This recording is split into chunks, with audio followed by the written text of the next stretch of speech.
राज्यात बिबट्यांच्या वाढत्या हल्ल्यांवर वनमंत्री गणेश नाईक यांनी प्रतिक्रिया दिली। शेतांमध्ये विशेषतः ऊसाच्या शेतीत वाढलेला बिबट्यांचा वावर ही गंभीर बाब असल्याचे त्यांनी सांगितले। हे जंगलातील नसून ऊसातले बिबटे असल्याचे स्पष्ट करत वन विभाग हल्ले रोखण्यासाठी सक्रिय झाल्याचे त्यांनी नमूद केले। पुणे, अहिल्यानगर व नाशिक भागात मोठ्या प्रमाणात पिंजरे लावण्यात आले असून अनेक बिबटे पकडले गेले आहेत। अत्यावश्यक त्या ठिकाणी कडक कारवाई करण्यात येत असून या उपाययोजनांना नक्की यश मिळेल असा विश्वास त्यांनी व्यक्त केला आहे। बिबट्याचा प्रश्न मोठा आहे, त्यासाठी 1,500 रुपये देखील घेतले जाते असं म्हणतात। याविषयी मला काही माहिती नाही। आपण संबंधित लोकांशी आपण प्रश्न करा, त्यांना त्याचं उत्तर मिळेल। राज्यामध्ये बिबट्यांचा उपद्रव मोठ्या प्रमाणात वाढलेला आहे। शेतामध्ये, खास करून ऊसाच्या शेतामध्ये मानवी वस्तीवरती हल्ले सुरू आहेत। प्रतिबंधात्मक वन विभागाकडून काय उपाययोजना करण्यात येते? हे बघा, मी विधान भवनात असं म्हटलेलं आहे, विधानसभेमध्ये की हे जंगलातले बिबटे नसून हे ऊसातले बिबटे आहेत। त्यांचा आदिवास जंगल हा नव्हताच।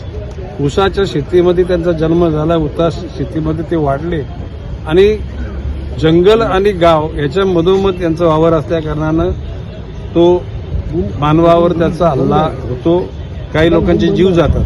परंतु एकूणच ते हल्ले रोखण्याच्या अनुषंगानं वन खातं सक्रिय झालेलं आहे।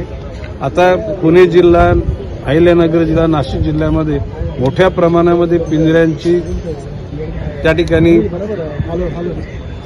एकूण सगळी सेटअप केलेलं आहे आणि मोठ्या प्रमाणामध्ये बिबटे पकडले गेले। जे बिबटे लोकांचा जीव घेण्यासाठी सरसावले, त्या 2 बिबट्यांना शूट ॲट साईट करून टाकलेलं आहे। तर भविष्य काळामध्ये गोळी घालणं हा पर्याय नाही, परंतु हल्ले न वाढण्याकरता ज्या उपाययोजना करायच्या त्या सगळ्या उपाययोजना चालू केलेल्या आहेत आणि याच्यात यश मिळेल असा माझा विश्वास आहे। बिबट्यांना पूरक अन्न म्हणजे त्यांना खाद्यपदार्थ, शेळी जे आहे त्यांना ते मिळेल? नाही, बघा, शेळी हा अन्य 15 उपायापैकी एक उपाय तो आहे। शेळीच त्या ठिकाणी बिबट्यांना द्यावी अशा प्रकारचा काही लोकांचा गैरसमज, आणि त्या शेळ्या काही जंगलात सोडल्या जाणार नाहीत। जंगल आणि गावच्या परिसरामध्ये ज्या ठिकाणी म्हणजे बिबट्यांना किंवा वाघांना जे अन्न पाहिजे, म्हणजे त्यांना भेकर पाहिजे, लांडगे पाहिजे, ससे पाहिजे, ते उपलब्ध नाहीत आणि म्हणून त्याच्या तात्पुरता पर्याय म्हणून ह्या शेळ्यांकडे बघितलं गेलेलं आहे। भविष्य काळामध्ये अनुषंगाने अनेक उपाययोजना करण्याचं ठरलेलं आहे आणि विश्वास आहे की लवकरात लवकर त्याच्यातून मार्ग निघेल। तर तुम्ही असं म्हणत आहात की इतर पर्यायांपैकी हा एक पर्याय आहे, मात्र सध्या आपण पाहिलं तर शेळी हाच एक विषय सध्या चर्चेमध्ये आहे आणि कुठेतरी सरकारचा हा जो पर्याय आहे तो हास्यास्पद असल्याचं म्हटलं जात आहे। नाही, बघा, बाब अशी आहे की हा प्रयोग पुणे जिल्ह्यामध्ये त्यावेळचे एक अधिकारी खडसे म्हणून त्याने तो केला आणि तो यशस्वी ठरला त्या परिसरामध्ये।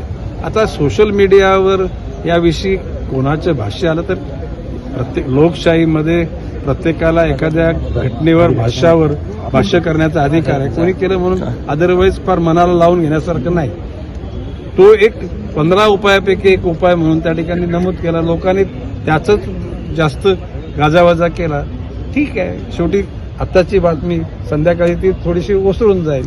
गणेशजी, मुंबई असेल किंवा पालघर असेल, बेपत्ता होणाऱ्या लहान मुलांची संख्या जास्त आहे आणि अशामध्ये आता सरकारला पत्र सुद्धा लिहिलेलं आहे राजकारण्यांनी, 30 उत्तरं देऊ नका, टोळ्या नेमक्या कुठून निर्माण होतात त्यावरती आवर घालणार आहे। हे बघा, हा प्रश्न हा गृह मंत्रालयाचा आहे, परंतु पालघर जिल्ह्याचा आपण उल्लेख केल्यामुळे मी आताच आपल्याकडून गेल्यानंतर तिथले पोलीस अधीक्षक देशमुख आहेत, त्यांच्याशी याविषयी चर्चा करणार आहे आणि जी टोळी आहे ती कायमची नेस्तनाबूत करण्याच्या अनुषंगाने आदेश दिले जातील। सरकारच्या वतीने वनताराशी काही संपर्क झालेला होता? डीएनए कोणाचा टेस्ट करेल?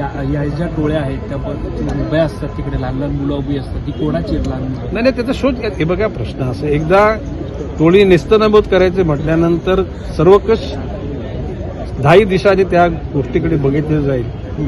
त्या ठिकाणी कुठलाही प्रवृत्तीचा माणूस, तो कुठल्या धर्माचा, जातीचा, पंथाचा, वर्णाचा आणि पक्षाचा याचा बोलायचा ठेवला नाही, ही निश्चितपणे सांगतो। Bureau report, Lokvahini media, Nagpur.